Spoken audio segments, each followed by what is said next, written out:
ಈ ನಾಗಮಂಡಲ ಅನ್ನೋದು ಆಧ್ಯಾತ್ಮಿಕ ವಿಚಾರಕ್ಕೆ ಸಂಬಂಧಪಟ್ಟಂತಹ ವಿಚಾರ ಆಗಿದೆಯಾ? ಅಥವಾ ಧಾರ್ಮಿಕ ವಿಚಾರಕ್ಕೆ ಸಂಬಂಧಪಟ್ಟಂತಹ ವಿಚಾರ ಆಗಿದೆಯಾ? ಇದ್ರ ಬಗ್ಗೆ ಮಾತನಾಡೋಣ.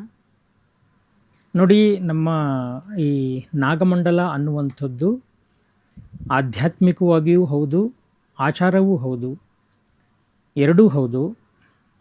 ಆಧ್ಯಾತ್ಮ ಅಂದರೆ ಏನು ಹಾಗಾದರೆ?